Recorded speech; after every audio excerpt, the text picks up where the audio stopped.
Oh, you who believe, give charity for the pleasure of Allah, the pleasure of Allah.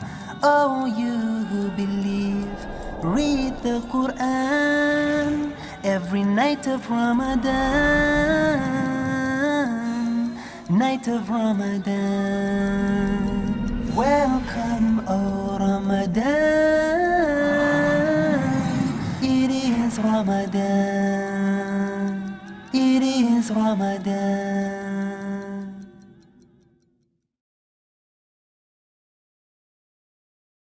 Dear brothers and sisters in Islam and humanity, Assalamu alaikum wa rahmatullahi wa barakatuh.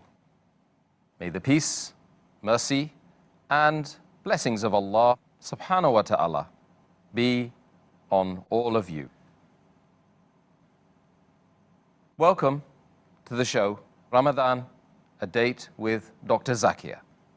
I'm your host, Yusuf Chambers, and today we will be discussing the topic, Qiyaam al-Layl, the night prayer. Assalamu alaikum wa rahmatullahi wa barakatuh. Wa alaikum assalam wa rahmatullahi wa barakatuh. A very interesting topic once again. And the first question I have for you is, as we've often been doing, first question, what is the meaning of the term Qiyaam al-Layl? And can you give us the differentiation between that term and Taraweeh, which is often misconstrued? Alhamdulillah. Wassalatu wassalam. Ala Rasulillah wa ala ali wa sahbihi ajmain. Amma ba'd. A'udhu billahi minash shaitanir rajim. Bismillahir rahmanir rahim.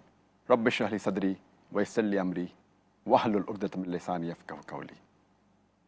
As far as the word Qiyamul Layl is concerned, it is broken up into two words, Qiyam.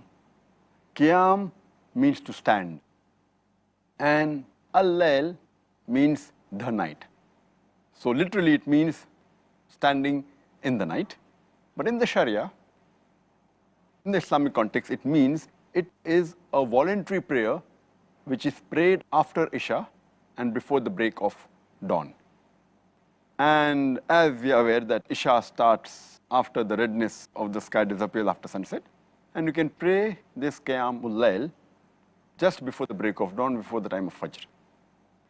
So Qiyam, the word Qiyamul Layl was given because a person in this voluntary prayer, he recites long verses of the Quran. So the standing is long. Therefore, it is called as standing in the night, the prayer where you have to stand for a long time. And there are various different words which are used for the same Qiyamul Layl. For example, it's also called as Salatul Layl, meaning the prayer at night. It's also called as Tahajjud. It's also called as Witr, also as Taraweeh. Salatul Layl, as I mentioned, means prayer at night, similar to standing in the night, but natural for praying. The other word used is Tahajjud, coming from the word Hajada, which means to wake up. So when a person sleeps and he wakes up to pray, it's called as Tahajjud also. The other word used is Witr. Witr meaning odd. And the Prophet always say that we have to, after Isha Salah, we should offer Witr in odd rakats. And the other name used is Taraweeh. Taraweeh comes from the Arabic word Raha, which means to rest, which means to relax. Because after a few generations after the Prophet, people, when they used to read the Qiyamul Layl in Ramadan especially, this word Taraweeh is mainly used for Qiyamul Layl in Ramadan. So when they used to pray the Qiyamul Layl in Ramadan, after 4 rakat they used to rest. So this word Taraweeh, from that time onwards, it got stuck to this Qiyamul Layl in Ramadan. It's called as Taraweeh. Normally after 4 rakat they used to rest. And this has continued because they used to pray for long hours. And even now, though they pray for a short time, a few verses, yet in the Qiyamul Layl during Ramadan, they stop. So the word is yet used as Taraweeh. But at the time of the Prophet, this word Taraweeh was never used. Even while praying during Ramadan, this word was never used. Even the Sahabas never used this word. It came down later on. So the more appropriate word is Qiyamul Layl. Taraweeh is not the right appropriate word, but it came later on. But if a person, when he reads for a long time, Qiyamul Layl in Ramadan, if he wants to rest, he can rest. But it's not forbidden to rest. The person is tired and he wants to rest, he can rest, but it's not compulsory he has to rest. So the more appropriate word is Qiyamul Layl, and it's not Taraweeh. Dr. Zakia, next question is, could you tell us something of the excellence of the night prayer, Qiyamul Layl, in Islam? As far as the excellence of Qiyamul Layl, the night prayer, is concerned, there are several verses in the Quran, there are several hadith talking about it. I'll just mention a few of them.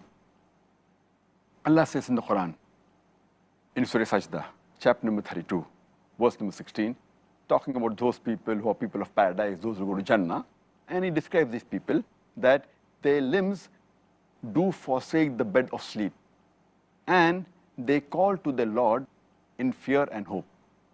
That means they leave aside their sleep and they pray to Allah subhanahu wa ta'ala in hope and in fear, in taqwa. And continues, and they give in charity from the sustenance they have given, talking about the people of Jannah. Further, if you read in the Quran, it's mentioned in Surah Dhariyat, chapter number 51, verse number 17 and 18, that these people, talking about the people of Jannah and the righteous people, they sleep very little in night. And during the early hours of dawn, these people, they pray for forgiveness. Allah further says in Surah Furqan, chapter number 25, verse number 64, that these are the people who spend their night in adoration of their Lord, standing and in prostration, in Qiyaam and in sujood. There are various verses in the Quran. There are various hadith talking about the excellence of this night prayer. Our beloved Prophet Muhammad said, it's mentioned in Sahih Muslim, volume number 1, in the book of fasting, hadith number 2612. Our beloved Prophet Muhammad said that the best prayer after the prescribed prayers, after the prayers which are obligatory, which are fard, it is the night prayer. Our beloved Prophet Muhammad said, it's mentioned in Sahih Bukhari, volume number 2, in the book of Tahajjud, hadith number 1131. The beloved Prophet said, the best prayer is the prayer of Dawud alayhi salam. And the best fasting is the fasting of Dawud alayhi salam. And Dawud alayhi salam, he used to sleep the first half of the night. Then he used to spend the next 1/3 of the night in praying to Allah subhanahu wa ta'ala. And the rest of it, the 1/6 of night, he used to again sleep. Here again talking about the excellence of the night prayer. Our beloved Prophet Muhammad said, it's mentioned in Sahih Bukhari, volume number 2, in the book of Tahajjud, hadith number 1142. Our beloved Prophet said that when a person sleeps, the Satan, he ties 3 knots at the back of his head. And after tying each knot, he whispers and he blows and says, the night is long, so keep on sleeping. And when a person gets up and remembers Allah subhanahu wa ta'ala, the first knot is undone. When he does the wudu, the second knot is undone. And when he prays, the third knot is undone. And the person is energetic. And inshallah, he'll be on the straight path for the full day. On the other hand, if he gets up without taking the name of Allah, without doing wudu, without offering salah, then he's lazy and his heart is mischievous. Our beloved Prophet Muhammad further said, it's mentioned in Sahih Muslim, volume number 1, in the book of Salah, hadith number 1656. Our beloved Prophet said that Allah subhanahu wa ta'ala, he descends to the lowest part of the heaven in the last 1/3 of the night. And he says that, is there anyone who wants to supplicate to me? And I will answer him. Is there anyone who wants to ask from me? And I will give it to him. Is there anyone who wants to seek forgiveness? And I will forgive him. Is there anyone who wants to invest a good deed with me? For I am not unjust and not wasteful. And he continues this till the break of dawn. And there are various excellence spoken about the night prayer. For example, in a Sahih Hadith of Tirmidhi, book of supplications, Hadith number 3579, our beloved Prophet Muhammad said that the servant is the closest to his Lord in the last 1/3 of the night.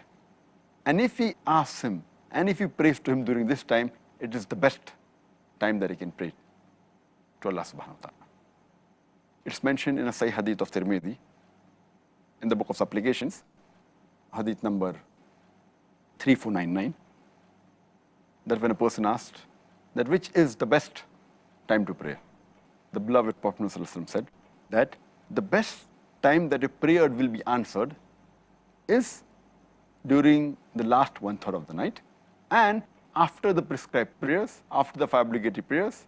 If you supplicate, then inshallah that's the best time to ask for supplication, and the last 1/3 of the night. It's mentioned in Sunan Abu Dawud, volume number 1, in the book of Salah, hadith number 1417. The beloved Prophet ﷺ said that Allah subhanahu wa ta'ala has added one more prayer for you, that is the witr. And if anyone wants to pray 5 rakat in witr, he may do so. If anyone wants to pray 3 rakat for witr, he may do so. If anyone wants to pray 1 rakat for witr, he may do so. It's further mentioned Sunan Abu Dawud, volume number 1, in the book of Salat, hadith number 1303. The beloved Prophet ﷺ said that a person who gets up in the middle of the night and prays to Allah subhanahu wa ta'ala and wakes up his wife, and if she doesn't wake up, then sprinkles some water on her, Allah's mercy and blessing is on such people. And the hadith further continues that Allah's mercy and blessing are on those women who wake up in the middle of the night and they pray to Allah subhanahu wa ta'ala, and they wake up their husbands. And if the husbands don't wake up, they sprinkle water on them. So again, it is one of the best prayers after the obligatory prayers. Our beloved Prophet Muhammad further said, it's mentioned in Sunan Abu Dawud, volume number 1, in the book of Salah, hadith number 1302. The Prophet's wife, Hazrat Aisha, may Allah be pleased with her, she said that the Prophet used to always pray the Qiyaam Layl, and he never missed it. Even when he was sick and ill or lethargic, he used to pray, even though he used to pray while sitting. He never missed it. So this was few of the hadith and few Quranic verses which speak about the excellence of the night prayer. Well, thank you very much for the answer, Dr. Zakir, and I'm sure that that's very useful and informative for our viewers to know all about the excellence of the night prayer.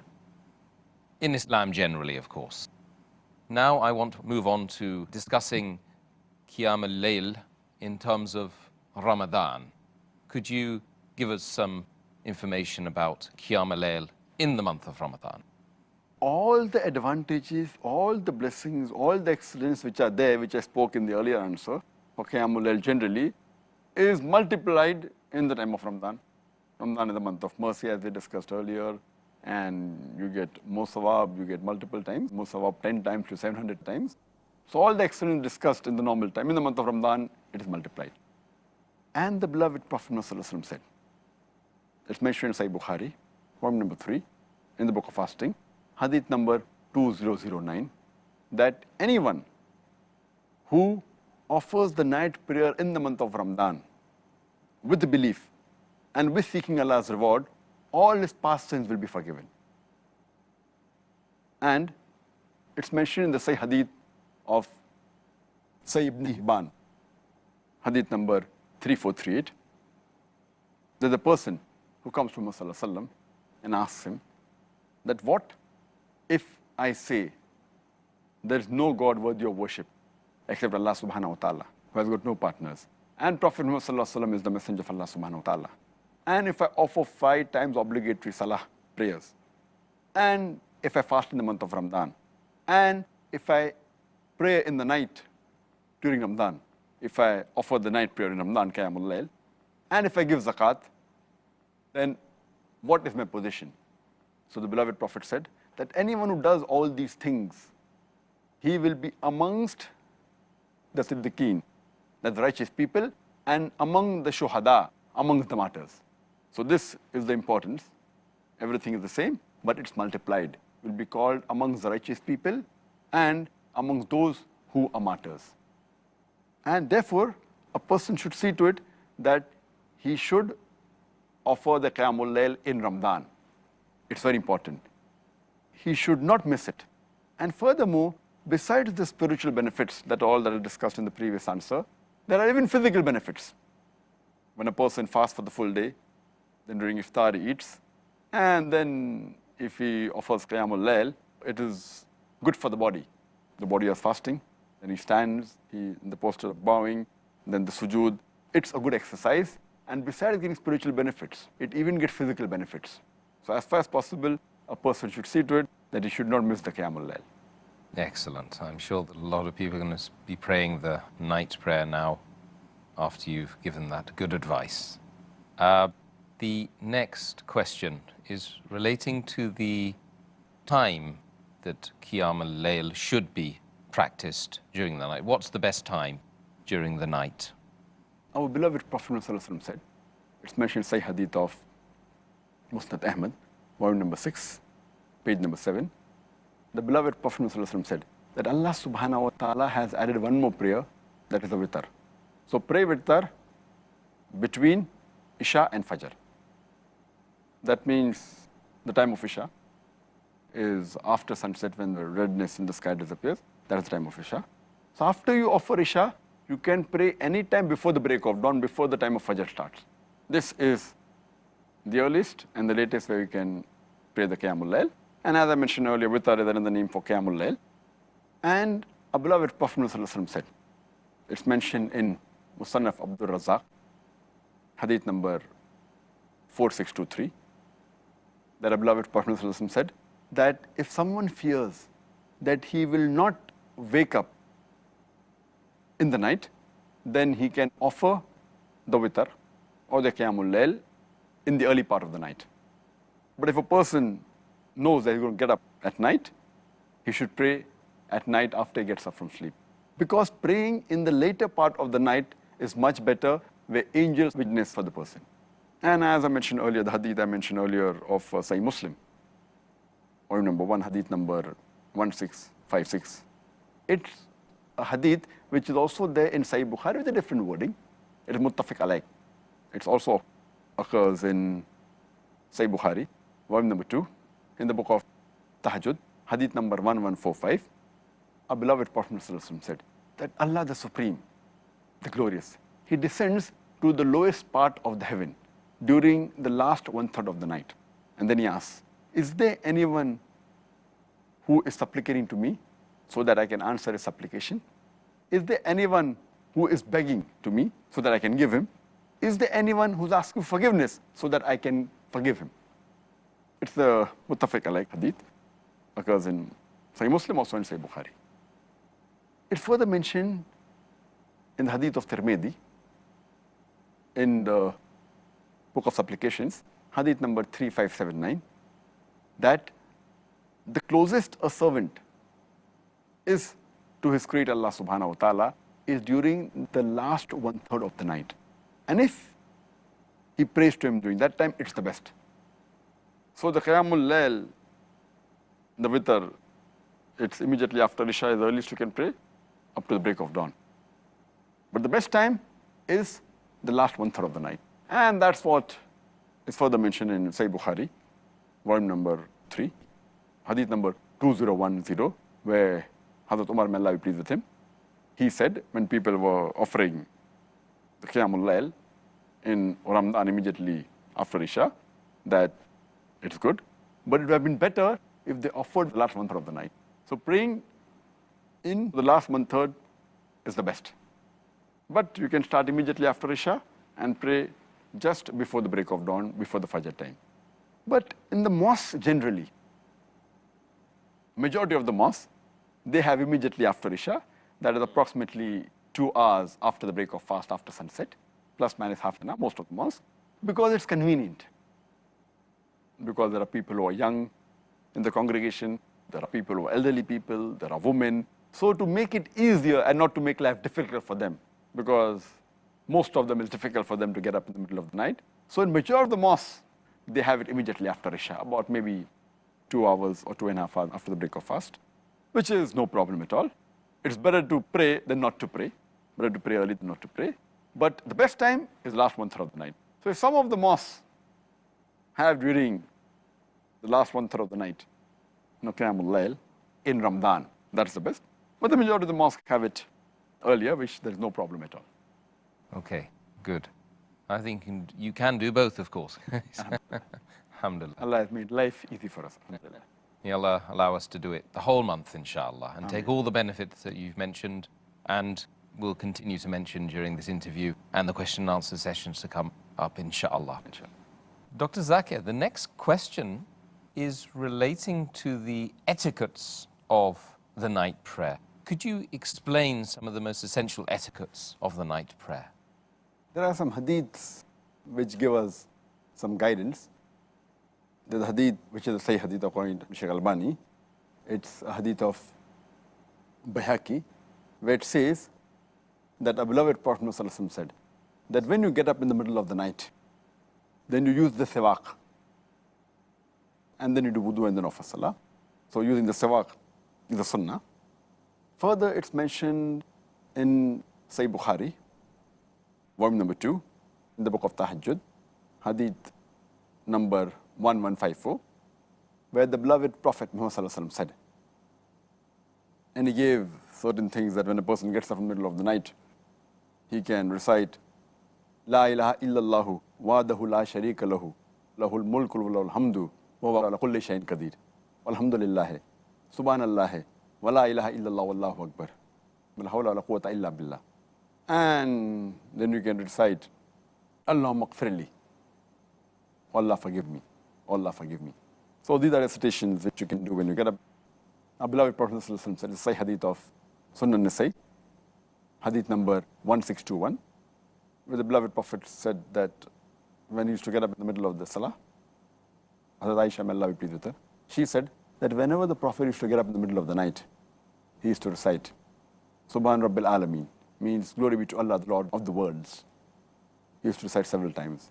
He used to even recite, Subhanallah wa bihamdi, glory be to Allah and praise be to Him, several times.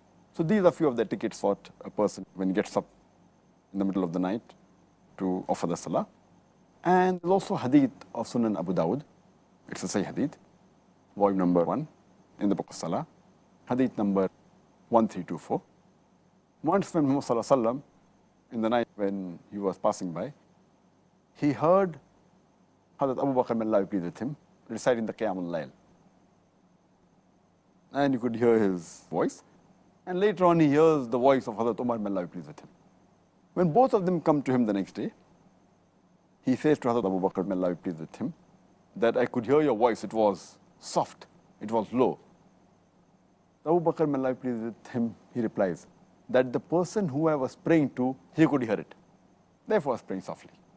Then he says to Hazrat Umar, may Allah be pleased with him, that your voice was loud. So he said that I was trying to wake up those people who were sleeping, and I was trying to shoo away the devil, the shayateen. I was trying to drive them off. So then the Prophet says to Hazrat Abu Bakr, may Allah be pleased with him, that you should increase your voice while offering the Qiyaamul Layl.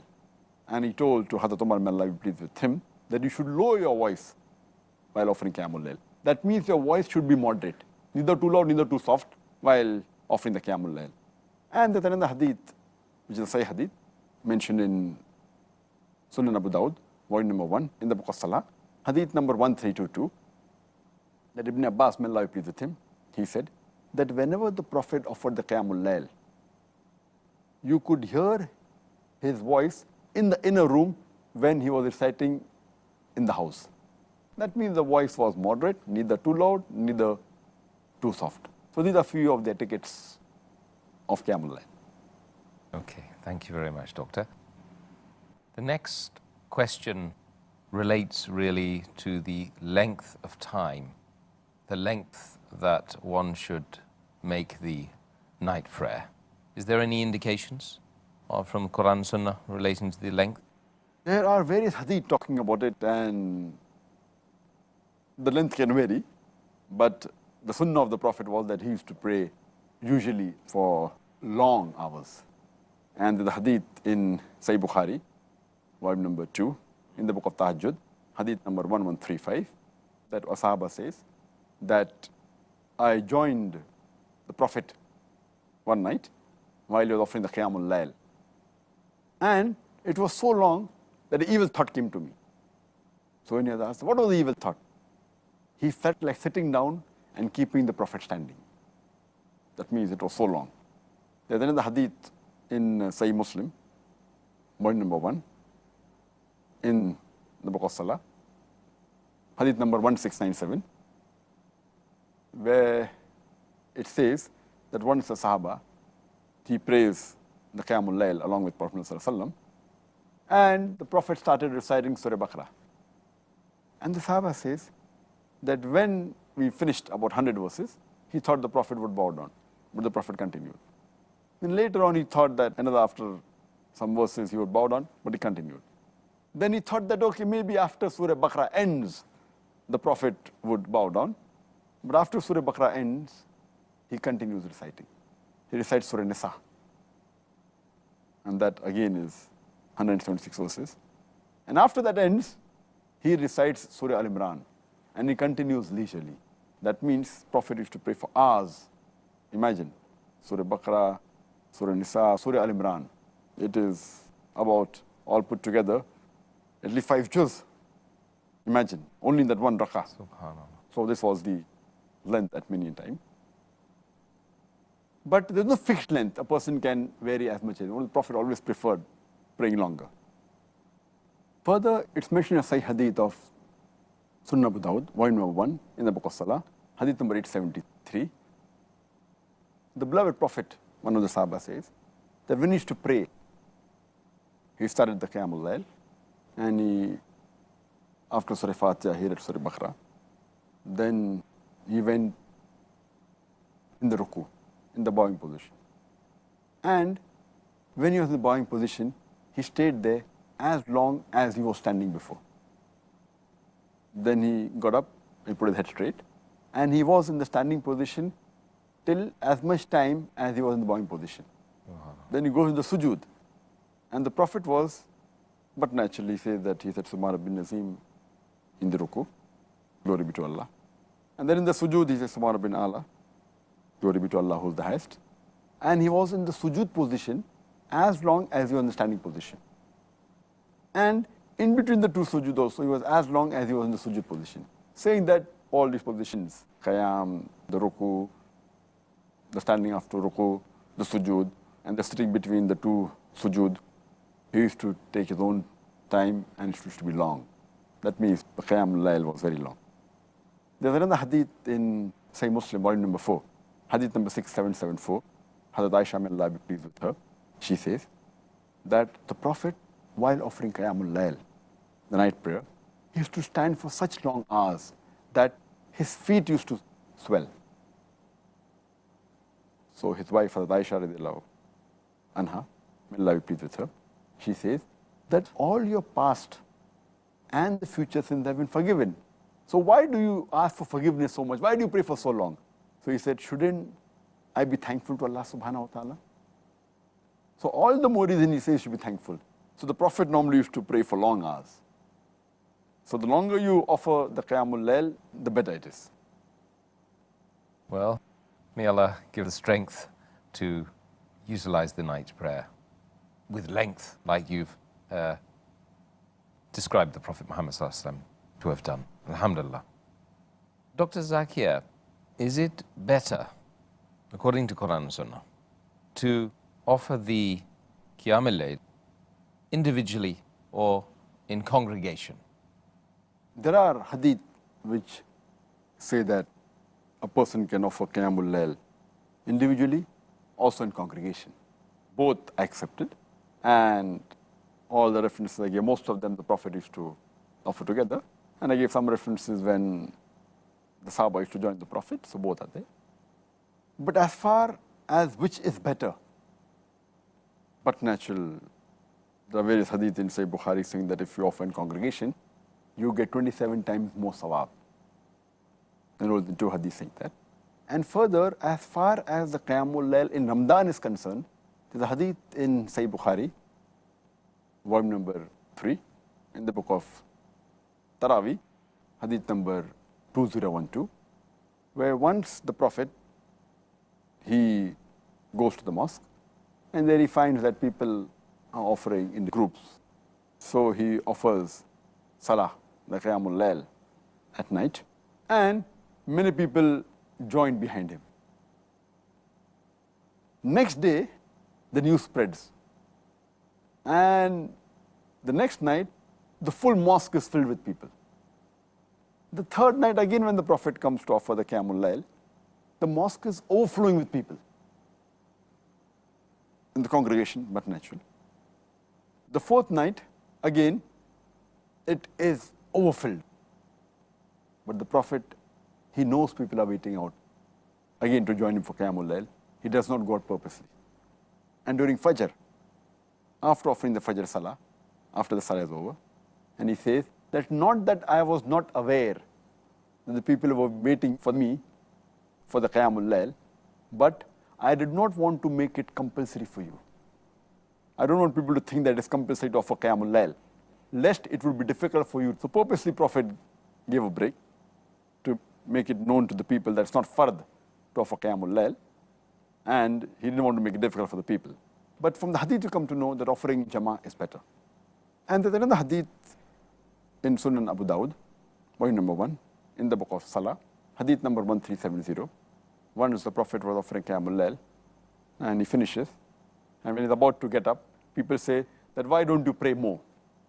So the Prophet says that anyone who prays till the Imam finishes, if he prays with the Imam till he finishes, it is as though he has prayed for the full night.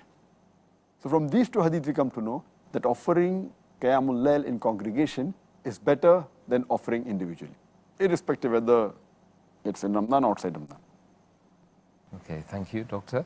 And actually, there's another issue which has come up in my own research, and it relates to the fact that many people consider it a bid'ah to go into congregation and pray the Qiyam al-Layl. And this started in the Khalifate of Umar radiallahu anhu, may Allah be pleased with him. Could you comment on this? People have a misconception that Hazrat Umar, may Allah be pleased with him, he was the one who started this congregation Salah, Qiyamul Layl during Ramadan. It's a misconception. But in fact, it is he who revived the Sunnah of the Prophet. As I mentioned earlier, in the hadith of Sahih Bukhari, volume number 3, in the book of Taraweeh, hadith number 2012, that the Prophet was the person who offered Qiyamul Layl. People joined him in congregation and he allowed it. Then later on, next night, the whole mosque was filled. And third night, it was overflowing. And fourth night, didn't come out purposely. From this hadith, we come to know that it was the Prophet who started this, and Sunnah of the Prophet. But at the time of Hazrat Abu Bakr, may Allah be pleased with him, there were hardly any people who prayed that. Even in the starting of the caliphate of Hazrat Umar, it was the same thing, may Allah be pleased with him. It further mentioned the hadith of Sahih Bukhari, volume number 3, in the book of Taraweeh, hadith number 2010. The Sahaba says that he was walking along with Hazrat Umar, one of the mosque, may Allah be pleased with him, and he finds that people were praying individually, and some people were praying in a small group. So Hazrat Umar, may Allah be pleased with him, he gathered all the people and he said, let's make one Jama'ah. And he appointed Ubay bin Ka'b, may Allah be pleased with him, to lead the Salah. And everyone prayed behind him. And later on, when he comes back after a few nights, he finds that people are praying in one congregation. And then he comments, it is preferable to pray when the people are sleeping than what they are praying now. Because, they prayed immediately after Isha Salah, as I mentioned earlier.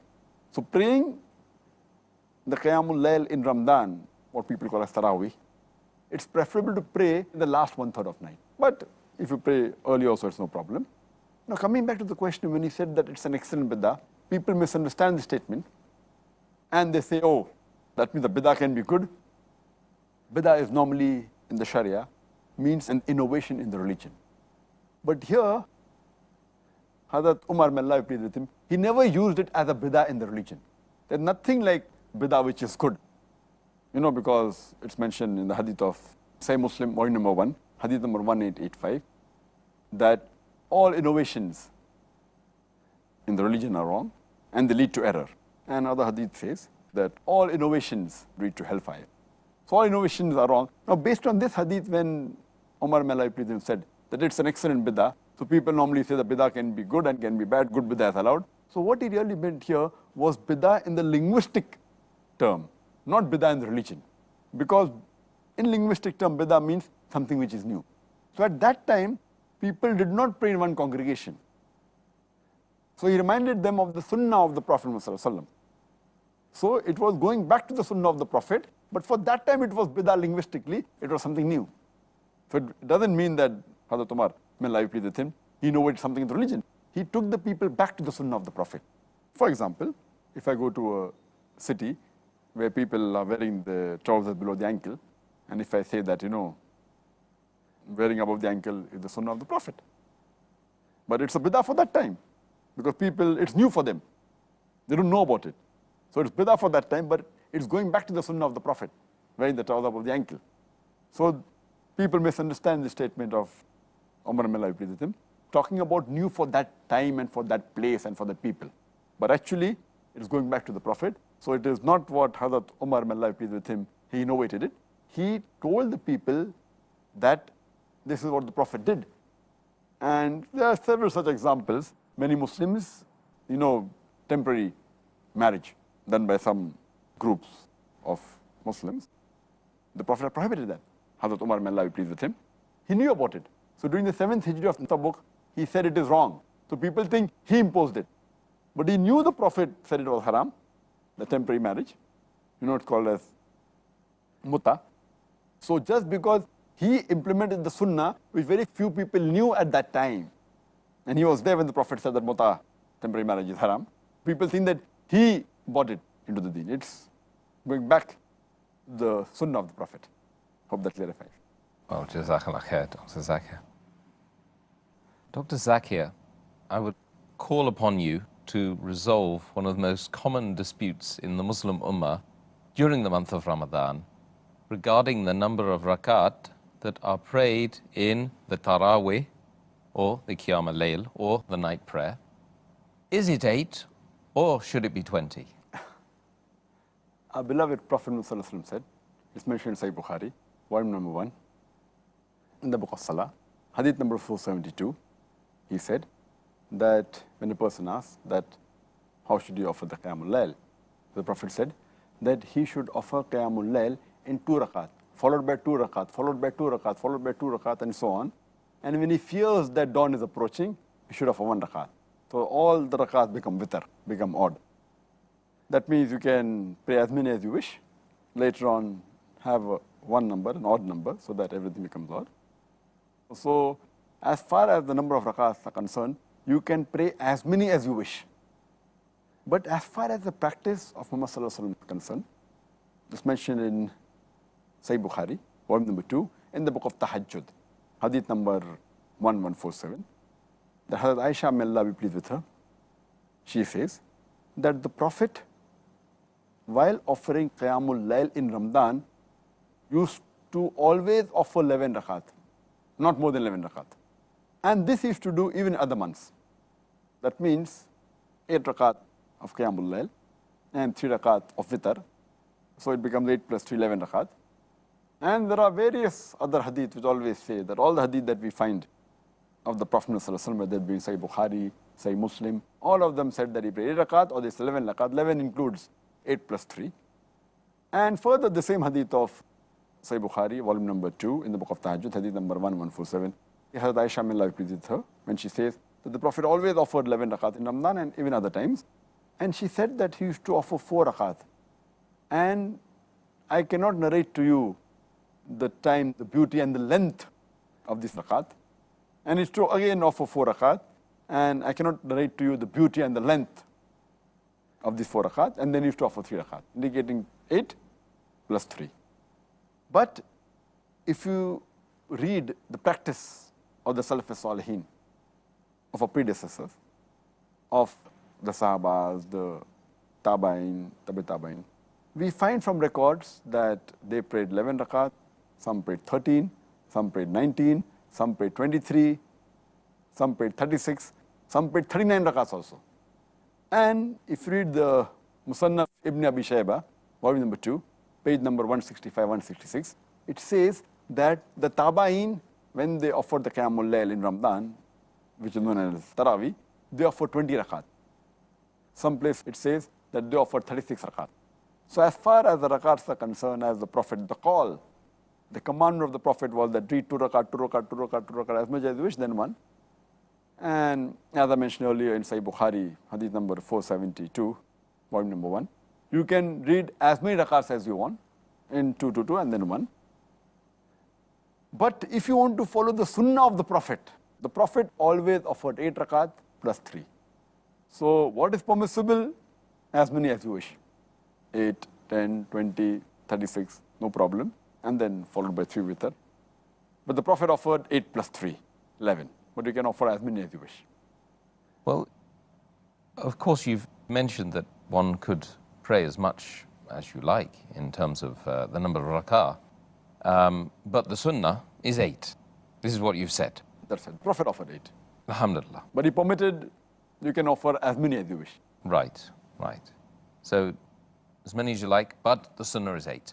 However, if a person or a group of people pray 8 in 1 hour, and another group of people pray 20 in 1.5 hours, which would you say is the best?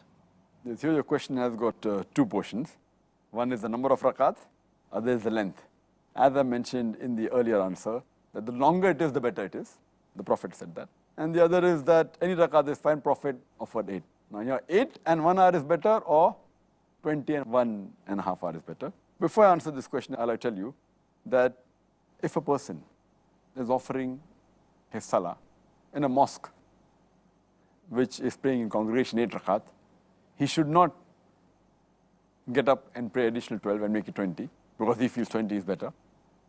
Neither should a person who is offering Taraweeh or the Qiyamul Layl in Ramadan offers his Qiyamul Layl in a mosque which is offering 20 rakat in Jama.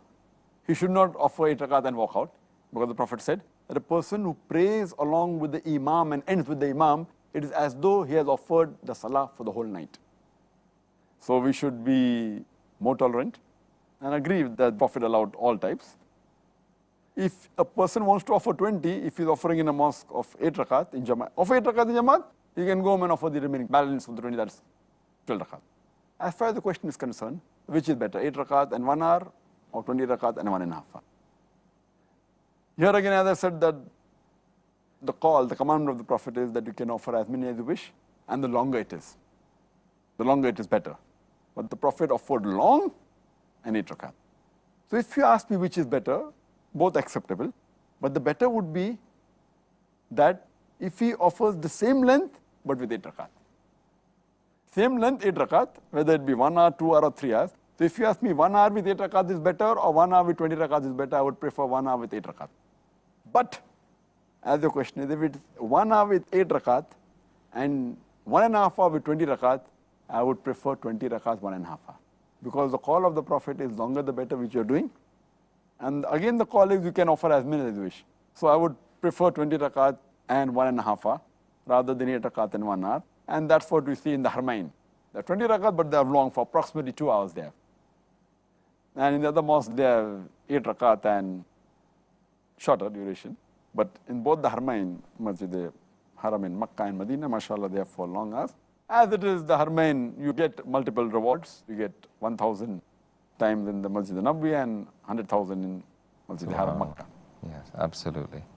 Well, thank you very much, Dr. Zakir, regarding that superb answer. Last question in the interview phase. Dr. Zakir, relating to women now, are women allowed to pray the Taraweeh in congregation in the masjid? As far as women being allowed to pray in the masjid, our beloved Prophet Muhammad said, it's mentioned in Sahih Bukhari, volume number 1, in the book of Salah, hadith number 834, the Prophet said that do not prevent the female servants of Allah from going to the mosque. The Prophet said in Sahih Bukhari, volume number 1, in the book of Salah, hadith number 865, that if the woman asks you permission to go to the mosque, even at night, you give it to them. That means even going at night, but natural for Qiyamul Layl or for Isha Salah, you give it to them. Talking about Taraweeh, you give it to them. And further, it's mentioned in the hadith of Sunan Abu Dawud, volume number 1, book of Salah, hadith number 1370. It narrates about Muhammad Sallallahu Alaihi Wasallam had iftar along with the family and the women and all of them. And then they prayed at night, the Qiyamul Layl. And they nearly missed their falah. Falah is success. Talking about the pre-dawn meal, talking about suhoor, which we discussed earlier. They nearly missed their suhoor, indicating that the full family, along with the women in the family, they prayed together with Muhammad Sallallahu Alaihi Wasallam, saying it's allowed. Further, it's mentioned in the hadith of Sahih Muslim, point number 1, in the book of Salah, hadith number 881. The beloved Prophet, he said that the best row for the men in Salah are the first rows, and the worst is the last row. The best row for the women are the last rows, and the worst rows are the front rows. That means the women can go in the mosque to offer Salah, even Qiyamul Layl. But there are some etiquettes. The men should be in the first row, and the women should be in the last rows. And they should be careful, they should not create a fitna, that's important. Not have, where sometimes ladies come with all glamorous dresses, and they wear adornments and ornaments, etc. As the Quran says in Surah Nur, chapter number 24, verse number 31. Say to the believing woman that she should lower her gaze and guard her modesty, and display not her beauty except what appears ordinarily of, and draw her veil over the bosom. That means unnecessary, too much of glamour, ornaments, etc. And Quran says in Surah Ahzab, chapter 33, verse 59, that, O Prophet, tell your wives, your daughters, and the believing women, when they go abroad, when they go out, they should put on the jilbab, the cloak. So they should be careful that they should wear the jilbab when they go for Salah, for the Qiyamul Layl in Ramadan or to the mosque, and should not make a fitna. As long as they don't make a fitna and they don't unnecessarily put perfume and attraction, they can go, alhamdulillah. It is fine, it is good. And it's further mentioned in Sahih Bukhari, volume number 1, in the book of Salah, hadith number 849, that the Prophet, after, when he led the congregation, he turned to the people and he waited. And the women immediately got up and they left. And the narrator says that, maybe the Prophet did that purpose so that he didn't want the men and women to meet. So you should be careful, you should not create a fitna. So women can go to the mosque and they can offer the Taraweeh. It's perfectly fine. It was a practice at the time of the Prophet. Thank you very much for that final answer. I think we've, once again, we've learned an awful lot about this particular aspect, the night prayer, Qiyaam al-Layl, during the month of Ramadan, alhamdulillah, and hopefully we will all take as much benefit as possible and implement it during this Ramadan and the coming Ramadans, inshallah. Jazakallah khair. So we've made this special show, and I'd like to answer as many questions as possible on the topic from our viewers. Hundreds and hundreds of emails, as usual, and, it never changes, does it? Alhamdulillah. Alhamdulillah. The first couple of questions from our viewers, again. Question number 1. Is the Taraweeh prayer a sunnah or is it a fard? Can a person miss it? As far as the question is concerned, that is Taraweeh or is Qiyamul Layl during Ramadan, is it fard or is it a sunnah? As we discussed earlier, our beloved Prophet ﷺ said, it's mentioned in Sahih Bukhari, volume number 3, in the book of Taraweeh, hadith number 2012, and it gives how Muhammad ﷺ offered in the mosque Qiyamul Layl during Ramadan, and people joined him. The next day the news spread, and when he came the next day the full mosque was filled. The third day it was overflowing, and fourth day, purposely, though the mosque was overflowing, he did not come out for Qiyamul Layl, for the Taraweeh, which people call. And when he came for the Fajr Salah, he said, not that he did not know that people were waiting for me, but a purpose he didn't come because I didn't want offering the Qiyamul Layl in Ramadan is a fard. So from this hadith we come to know that it is not a fard. But the other hadith of Sahih Bukhari, volume number 3, Book of Taraweeh, hadith number 2009, the beloved Prophet said that anyone who offers the night prayer in Ramadan with the belief and seeking Allah's reward, all his past sins will be forgiven. So based on this, you come to know, though it's not a fard, it's a very important sunnah. It's sunnat-e-mu'akkadah. That means a very highly recommended sunnah of the Prophet. Though it's not a fard, it's sunnat-e-mu'akkadah, very highly recommended sunnah. And no Muslim should miss it unless he really has a valid reason. He should, as far as possible, offer it and seek Allah's reward, so all his sins will be forgiven. Jazakallah khair. Next question from our viewer. Many imams recite the Quran in a very fast way during the Taraweeh or Qiyaam Layl. They also perform ruku and sujood in a fast manner, which makes it difficult for the followers to supplicate properly. Is it allowed to pray in this manner?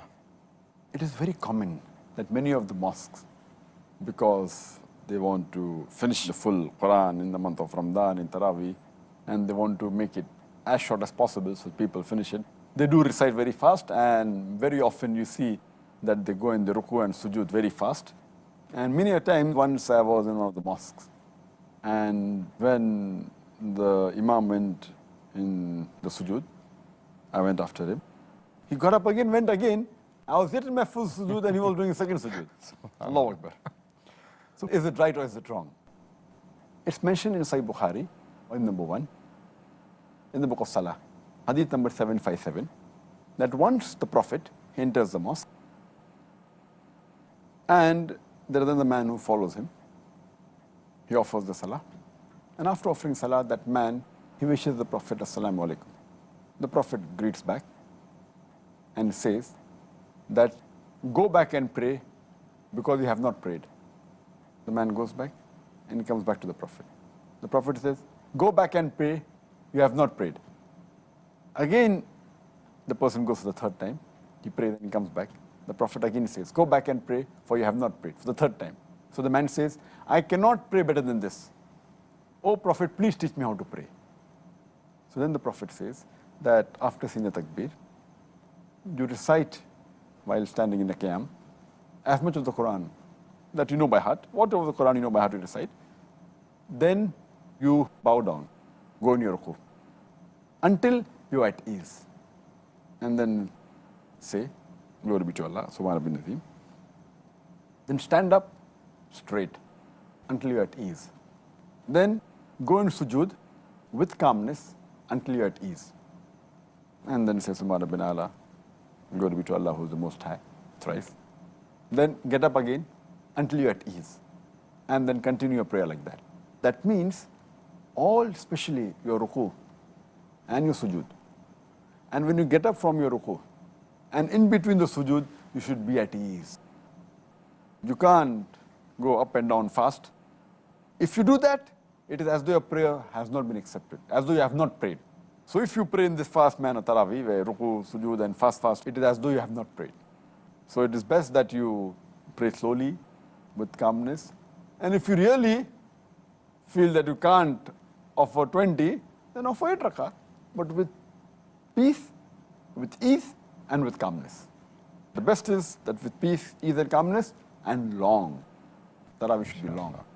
It should not be having competition with the other mosques, which we have many times. When the many mosques, they compete, who is going to finish the Taraweeh faster? Yes, that's very unfortunate, but it's true. Well, next question is it compulsory that the Imam should recite the complete Quran in the nights of Ramadan in Taraweeh? Is it necessary that the followers should listen to the whole of the Quran in Taraweeh? So 2 parts to the question. There is no hadith in which the Prophet has mentioned or in Sahaba that it is compulsory to recite the full Quran. It is preferable, it is mustahab. It's better because if you recite as much as the Quran in the month of Ramadan, it's good for you. So many people may not be reciting at home. So at least during the Qiyamul Layl in Ramadan, the people at least listen to the Quran. So it's preferable, it's not a fard. But naturally, if it's recited in the Qiyamul Layl, it's obligatory for the muttadi, for the people praying behind to listen. But it's not a fard that you should recite the full Quran. But most of the mosques, majority of the mosques, complete the Quran because it's good, mashallah. There are some mosques which I know that it becomes difficult for people to listen because, if you have to recite the full Quran, the full month of Ramadan, it is about 1 juz a day, somewhere close to that. And it becomes difficult. So there are some mosques which pray half juz on average. So they finish half the Quran in the full month of Ramadan. Next Ramadan, they finish the next half. All is acceptable, but it's preferable to finish the full Quran, unless you know that there are small children and they cannot offer. So 1 or 2 mosques have it, alhamdulillah, no problem. But preferable to finish the full Quran, but it's not compulsory. Next question. Where should a woman pray Taraweeh? I think we've partly answered this question. At home or in the masjid? If she prays at home, can she lead the congregation or a congregation of women? It's mentioned in Sayyid Targhib, hadith number 336, where the beloved Prophet said that the best mosque for a woman is her innermost room, her innermost chamber. And the best place for a woman to pray is her inner room. That's the best.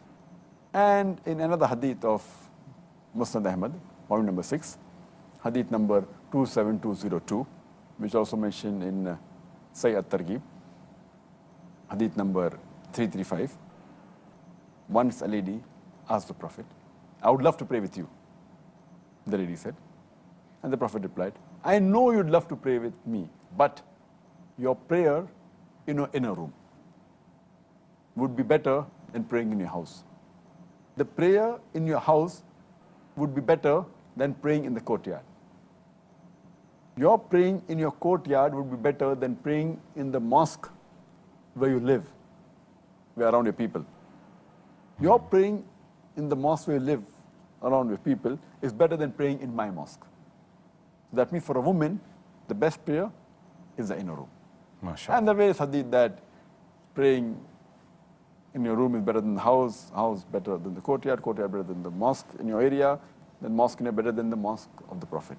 Though the Prophet said, it's mentioned in Sahih Muslim, volume number 2, hadith number 3210, that praying in my mosque is equivalent to 1,000 prayers. That means if you pray in the mosque of Muhammad Sallallahu Alaihi Wasallam, it's equal to praying 1,000 times in any other mosque.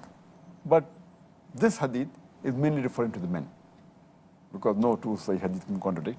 So this hadith mainly refers to the men. For the women, the best place is the house, especially her inner room. And there's a hadith in Sunan Abu Dawud, volume number 1, book of Salah, hadith number 591. Warqa, may Allah be pleased with her. Ameen. She comes to the Prophet and says that I would like to have a muaddin in my house, and the Prophet gave her permission.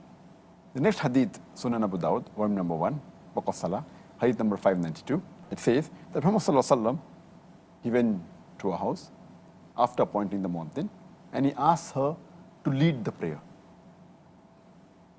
in congregation, and the women in the house, they joined her. And the narrator says that he saw the muaddin, he was an old person. It's further mentioned in a Sahih hadith of Bihaqi, hadith number 1922. Hazrat Aisha, may Allah be pleased with her, who's the wife of the Prophet, she says that she led the congregation of the women. She was the imam, but she stood in the middle of the row. And another hadith in Musannaf ibn Abi Shayba, hadith number 4953, Salma, who was also the wife of the Prophet, may Allah be pleased with her. Ameen. Even she said that she was the imam of a congregation of women, and she was standing in the center of the first row. So here it indicates that the women, they can pray, but it is better for them to pray in the inner room, better than going in the mosque.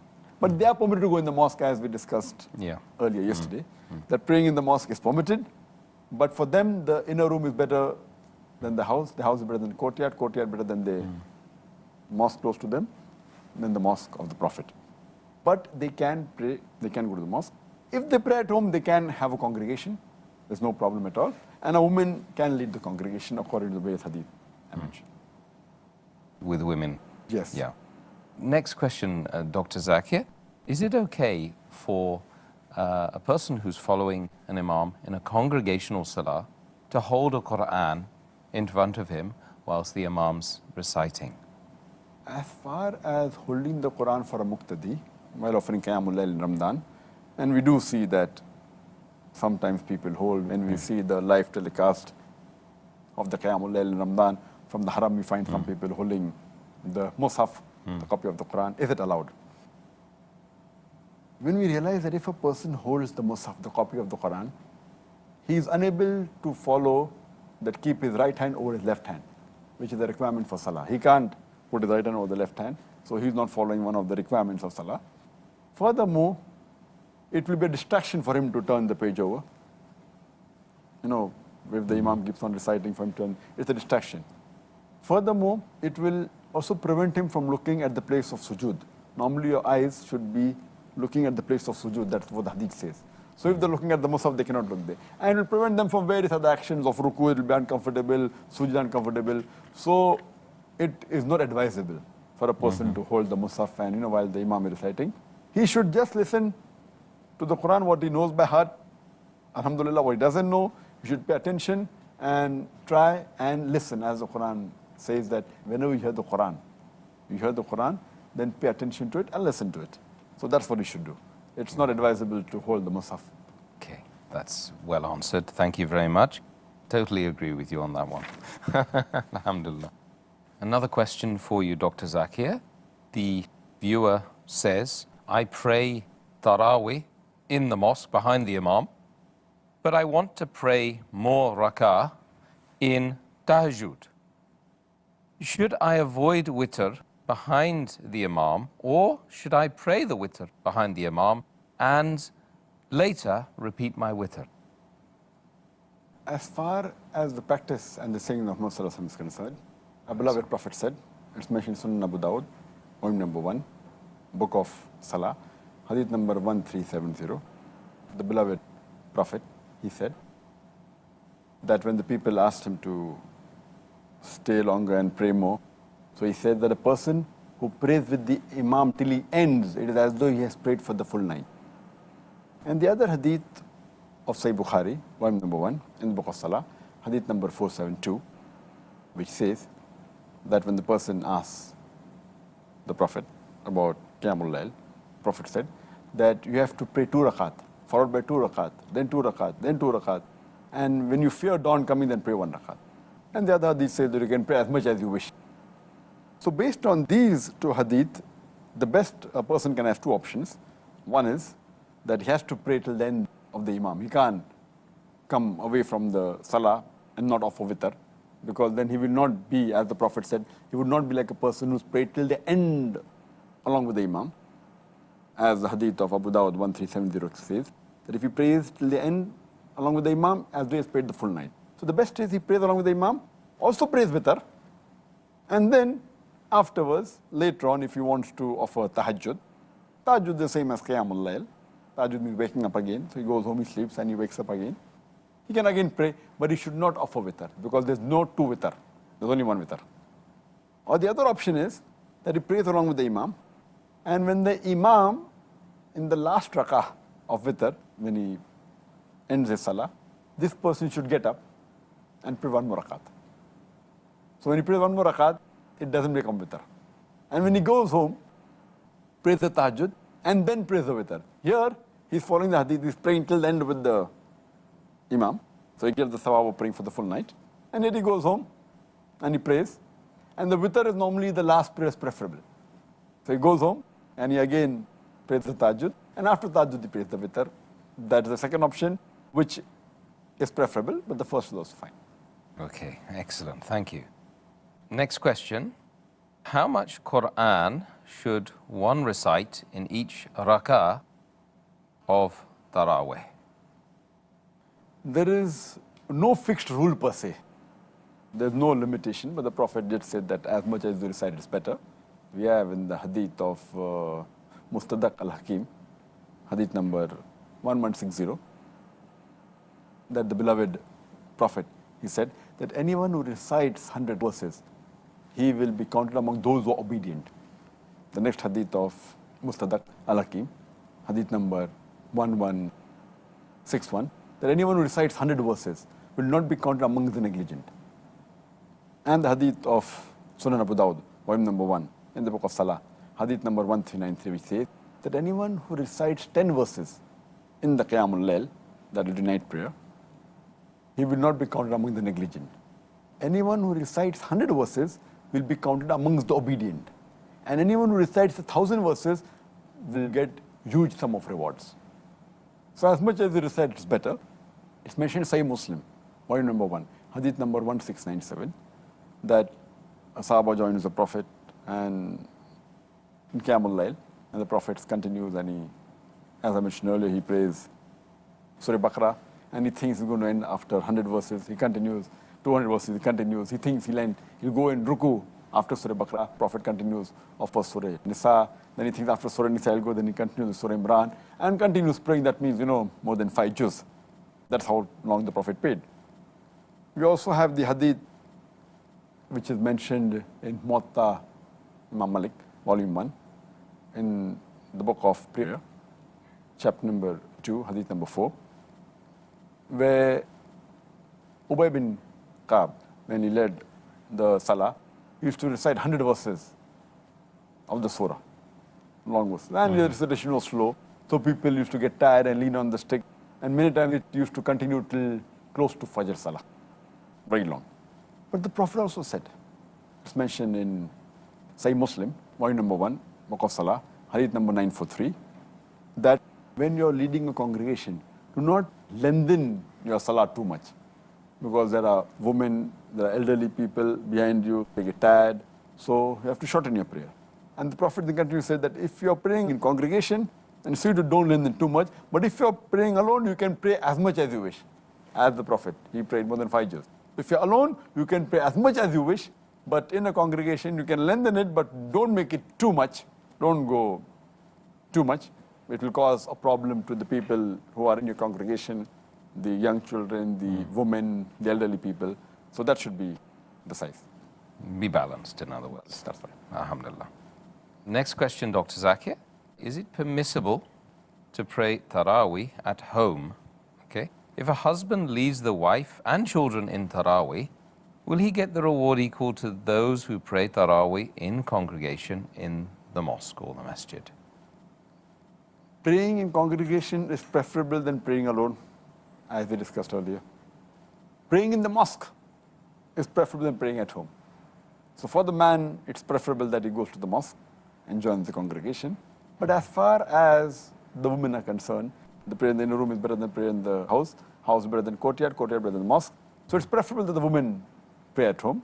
And if they want, they can make a congregation at home. That's the best, as we discussed earlier. That would be the best, that the women pray at home and they have a congregation. But the man, it's preferable that he prays in the mosque. Brothers and sisters, I truly hope, inshallah, that you have benefited enormously and you've learnt lots and lots about the night prayer. And I would wish you to continue watching our series, Ramadan, A Date with Dr. Zakir. Tomorrow, we will be discussing the topic, Ramadan, the month of the Quran, part 1. So join us again, same time, tomorrow. Assalamu alaikum wa rahmatullahi wa barakatuh. حافظين ذاكرين قانتين خاشعين